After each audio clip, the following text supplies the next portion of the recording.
Good morning and a happy Wednesday. Well, soybean oil remains a stalwart here in the agricultural space, trading slightly higher here in the overnight trade, while the rest of the agricultural space is trading at slightly lower levels. The market remains optimistic that bean oil demand will grow under the proposed E45 guidelines released yesterday by the U.S. Treasury Department.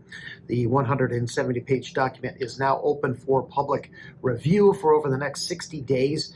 Meanwhile, the EPA is expected to rule on the mandated RVOs and small refinery exemptions. That's expected by the end of next month. While spot board crush margins were slightly higher yesterday at $1.76 a bushel, bean oil product value jumped out to a fresh 5-month high at 48.3%, even higher after the overnight trade.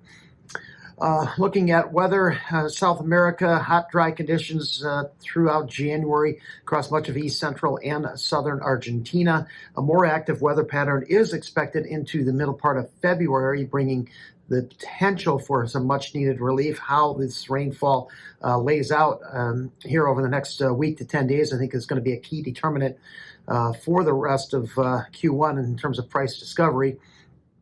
Favorable conditions in Brazil continue to fuel higher production estimates there.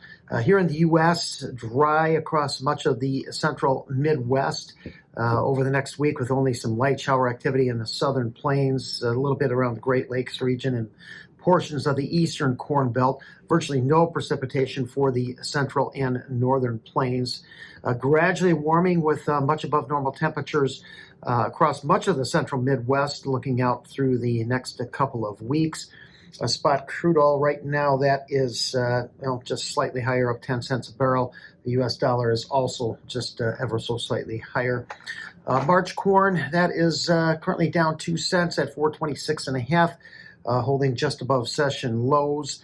Overall, we remain kind of stuck still in a 415, 440 type range. Today's EIA report could show a sharp decline in ethanol production last week due to the frigid temperatures. Production estimates range from only 265 million gallons up to 327 million gallons versus 327.5 the previous week. USDA WASDE reports next Tuesday. I'm leaning towards no changes on the demand side of the balance sheet, with ending stocks holding at 2.227. Although we have really strong exports, I do think lowered FOB offers now coming out of Argentina will start cutting into U.S. demand. Brazilian ethanol producer Impasa will ship their first shipment of first cargo of distillers' dried grains to China next week. In beans, inside trade here, March right now, it's only recovering a little bit, down 1 3/4 at 10.64. March oil, that's up 5 points at 54.55, while meal, that's down $2.50 at 289.40, holding just above the January low at 288.40. Most Brazilian production forecasts for beans are coming in now above 181 million metric tons versus USDA forecast at 178 in January. I'd expect a slightly higher ending stocks due to slightly lower exports, possibly offset by a little bit of a bump up in crush. Wheat prices just remain range bound here, steady to about a nickel lower across the three classes.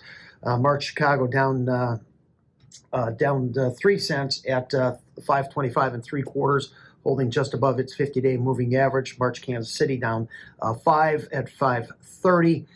Major support there at 5.26. Minneapolis wheat just slightly lower. Both the 6 to 10 and 8 to 14-day forecasts do show much above normal precipitation across the Plain States, bringing some much-needed relief there. Thanks for listening, everyone, and I hope you have a great day.